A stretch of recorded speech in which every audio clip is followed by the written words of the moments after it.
Traci was a song that when I got in the band, it was a song, one of the first couple of songs I learned, because it was one of few ballads that we did. We did a ton of rock songs that we wrote and some cover tunes, but there was very few ballads that we did back then. They just weren't as big a deal. But Traci was actually one that we wrote, and so it was kind of one of our staple songs that we played back in the day.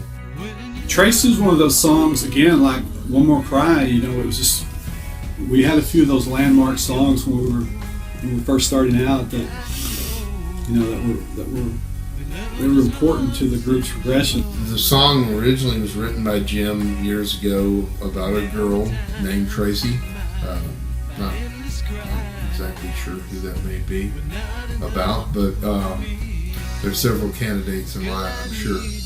I'd been dating a girl and it wasn't working out, and we had sort of, our last date, we had I don't know, we had kind of had a fight, and then it was just a break. It just wasn't working out, and I sat down in my room. I got off the phone with her that night, and we kind of had been arguing, and kind of was looking like it wasn't going to go forward.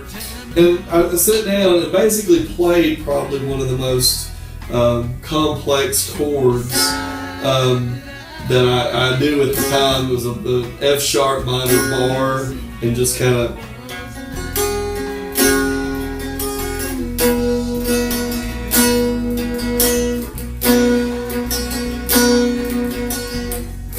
and it was odd because most of the time we don't write songs in hard bars. Usually you'll start in an open G or a D or an E, something easy to play with. But I think it was the frustration of the moment that I was just kind of, taking out the frustration with those bar chords.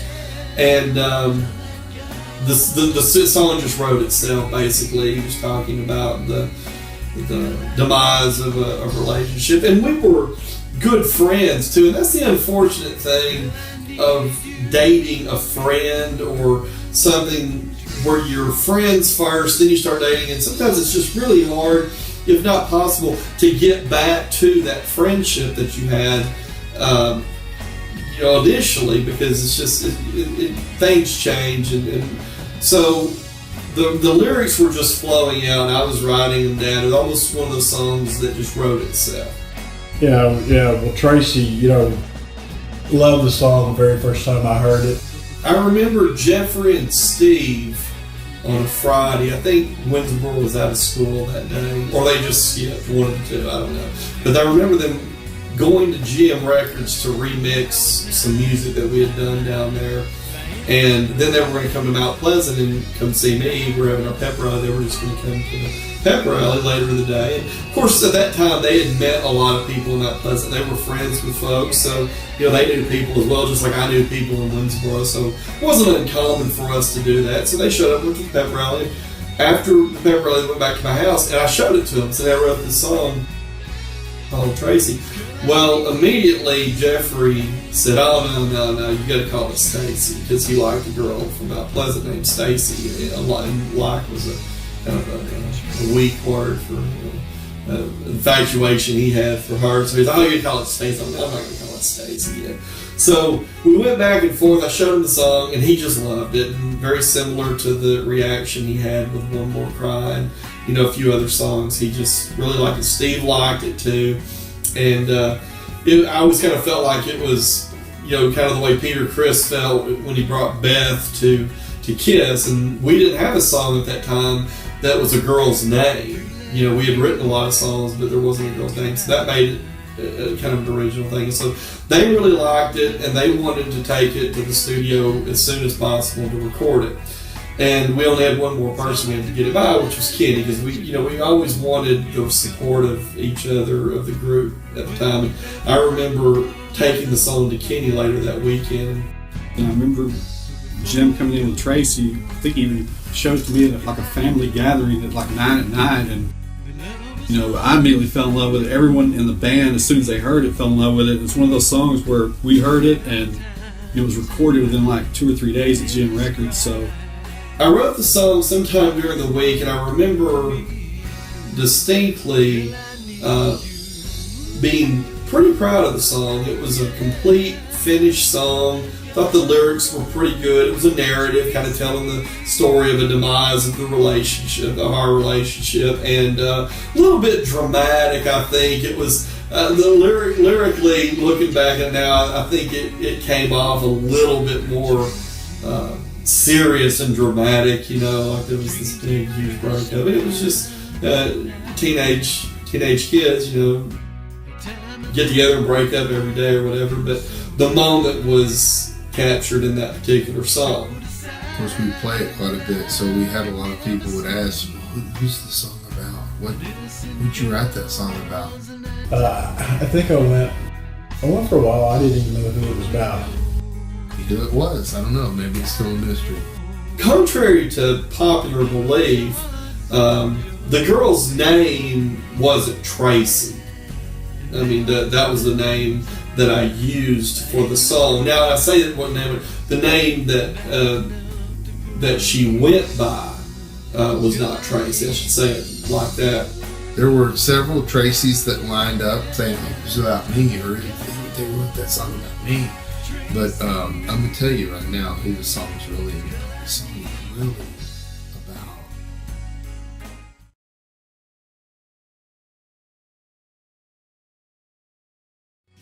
I always loved that song, Traci. It was first time I heard it. It was one of those songs, you know. It's like we said, hey, you know, let's set up a time and go to the studio and record it. I think that was, I think Traci was the first original we recorded at Jim Records. I don't know where we came up with the money. None of us had jobs back then. But it's like as soon as we heard a song, you know, I just wanted to get that song in the studio and play it. You know, get it and lay it down.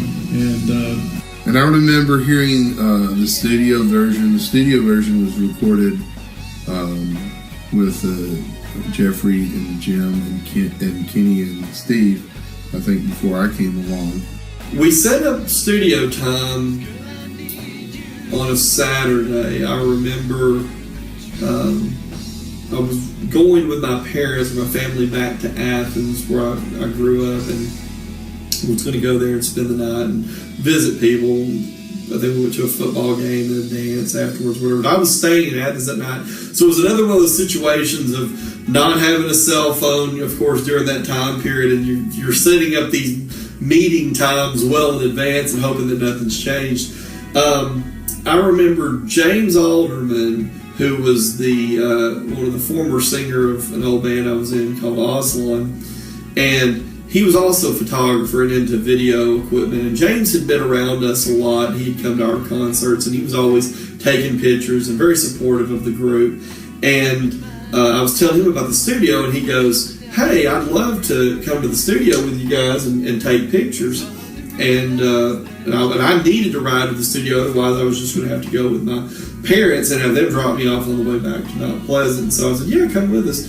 And so James picked me up, and I believe Kevin Johnson, the guitar player from Aslan, both from Athens, they were with me, and we drove to the studio that Saturday.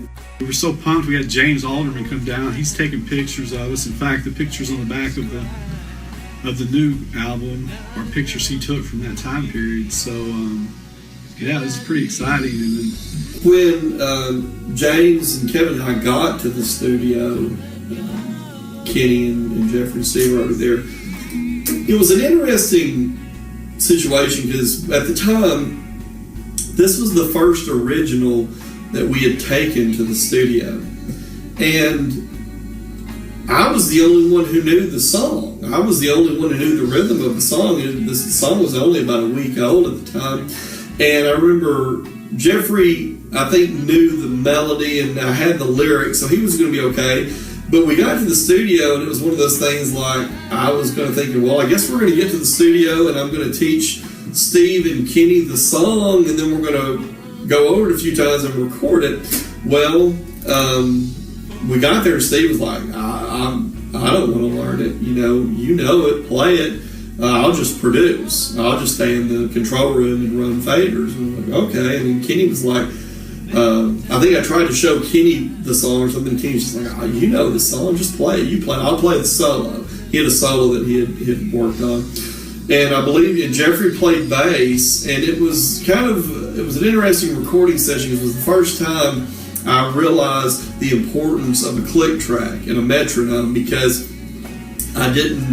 we hadn't recorded a whole lot. Every song we'd ever recorded, it was always me on the drums laying down the foundation. And this was different. I remember going in with the guitar and playing the guitar on the acoustic with the Sennheiser microphone mic in it, and then going back in with Kenny's electric with a chorus and picking it out. And then Jeffrey came in and sang lead over that. And then I think Jeffrey went back and laid bass down to that. And then I laid drums down at the very end. Of course, when I'm laying the drums down, I'm just speeding up and I'm slowing down and I'm speeding up and I'm slowing down. I'm like, well, I'm just terrible. Why can't I play the drums to this? And it didn't occur to me until later when I started realizing that I wasn't speeding up and slowing down. Everybody else was. The guitar was, because there was nothing to keep time, to keep us all locked into a certain time signature. So, of course, we knew then what we know now, we would just come in and say, okay, well, you're going to lay the guitar first. Let's lay a click. Play to the click. That way when Jim goes back and lays the drums down to the guitar, it will be in time. So it was definitely a learning experience, and unfortunately an expensive learning experience. Anytime you have to learn something in the studio, that happened to us a few times. It happened to us with All I Do and Reel to Reel, and You Can Never Look Back, and a few times we weren't quite as prepared as we should have been, and then the take suffered for it. But it came out okay. I think the high part was the high part of that session was the fact that James Oliver was there with his camera, and he took a ton of pictures of us in the studio. That's the only photographs that exist of us in the recording studio from during those time periods, and we used a lot of those pictures on the new CD. In fact, the back where you see us in the studio, those pictures are from that particular session. One of the things that I was very proud of that came out of that session was Kenny's guitar solo. Kenny had a knack for putting the right melody or a catchy hook, lead solo on a song, and it becoming just instantly part of that song, and you couldn't imagine doing it any other way. I had this riff for the solo that was not a riff but a lead that was like,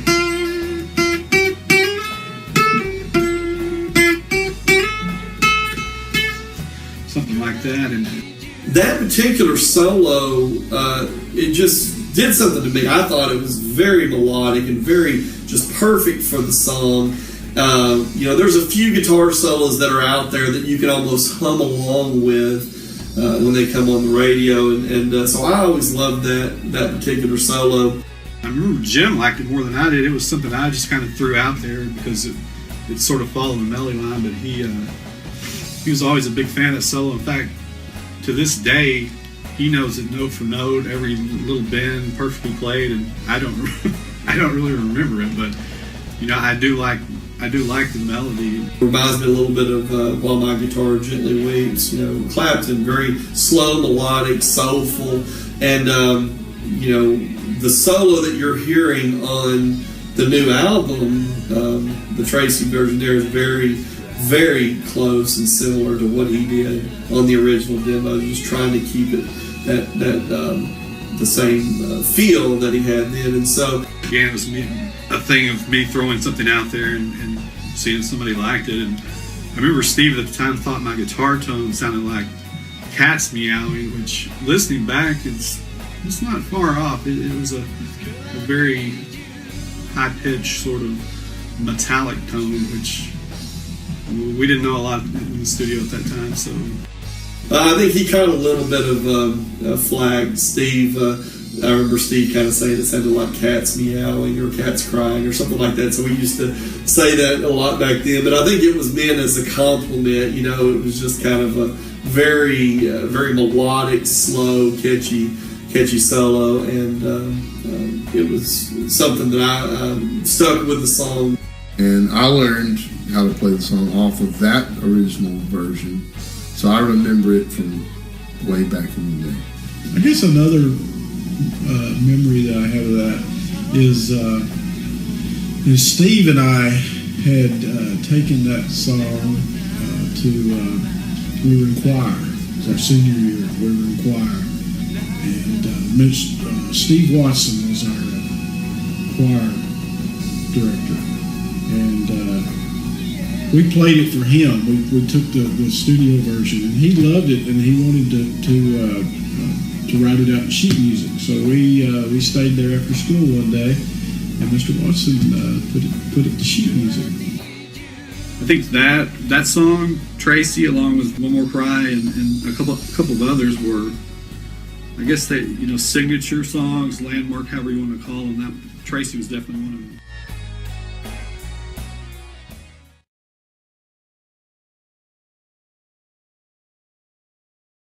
We played Traci a lot over the years. It was kind of a showcase song that we would do from time to time. And I remember one time we played it for a really big audience. We were playing a spring show in Mount Pleasant, which was kind of their big event.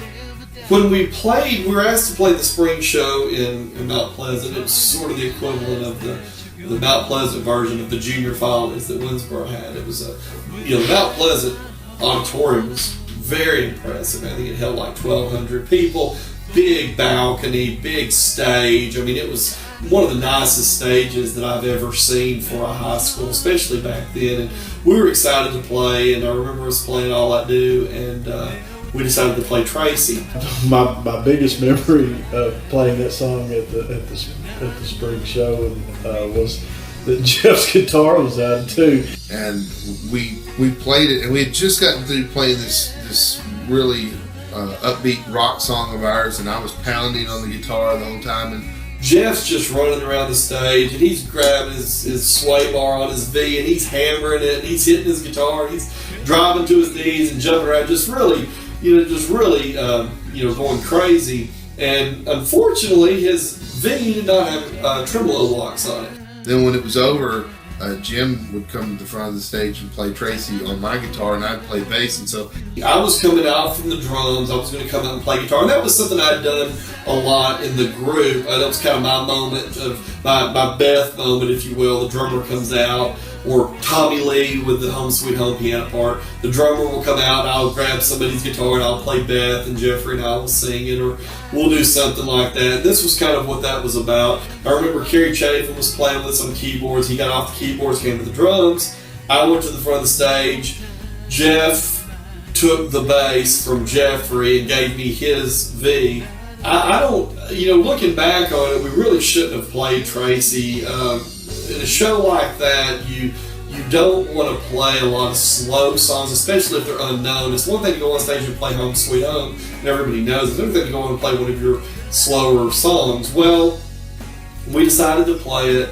I gave him my guitar. It was horribly out of tune when we got ready to play. And it was so twangy, and it was so loud. Sorry, Jeff, you ruined the whole song. I picked it up, and it sounded like this.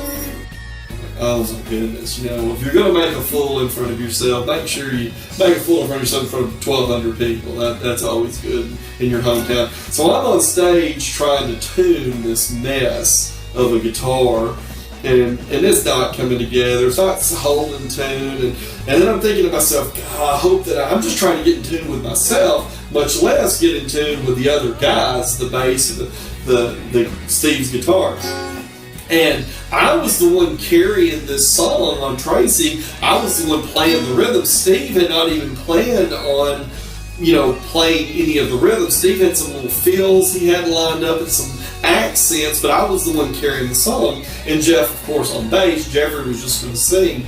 So anyway, I'm doing this, and it's like, oh my goodness, being on stage for dead air, 10 seconds, 5 seconds seems like an eternity. So Jeffrey and Jeff, I think it was Jeff. Jeff's actually trying to kill time and say, hey, how y'all doing tonight? Yeah, good to see you. Whatever, giving me time to tune. It was announced at this show when we were getting ready to play the song. So I think Jeffrey said, "We're this is our song, Traci." I knew by the time we played the spring show who Jim had written the song for. He says something about, yeah, we got this next song is a song, it's about a girl, hey, and it's about a girl from Mount Pleasant, and all of a sudden I'm looking down too, and I'm like, oh no, this isn't going to be good. Someone yelled out, "Who? Traci who?" And then it was kind of announced. We're going down this road of, hey, it's a girl from Mount Pleasant, and I'm over there trying to tune as fast as I can to cut it off. Well, Jeff stops and says, yeah, it's about this girl, and he kind of hands the boat mic back to Jeffrey. So I yelled out over the microphone her name. Jeffrey just says it, just blurts it right out. And of course you hear everybody in the crowd, buzzing. And the girl that it was allegedly about, or the one who inspired the song, she was dating somebody else at the time. I was dating somebody else at the time, and it wasn't going to be good to have her name announced over the microphone, because she was there, and her family was there, her friends were there, her boyfriend was there, my girlfriend was there. Nick Schultz, rest in peace, great guy. Nick's filming, he starts laughing, he knows her. James Alderman's taking pictures, he's laughing, and I'm just sitting on stage with an out-of-tune flying V. And we're about to play this song, and it is just like, it was one of the worst experiences on stage of my life. And we played the song, it sounded terrible, never did get quite in tune, and then the curtain comes down and walk off the stage. If I could have, I would have just kept walking, just walked out the door and never looked back. So that one probably the best version of the song. Maybe a little bit better than what we've done here on the CD. But anyway, that's my memory of playing that song live. And there was some fighting afterwards too. I remember chewing on Jeff and Jeffrey a lot. And we're like, "What are you guys doing?" And they were like, "Oh, we're just trying to stall for time." I don't really blame them. They were just trying to kill time, and that's the first thing that came into their head and everything. I don't think it was anything malicious, but it was definitely something that I'll never forget.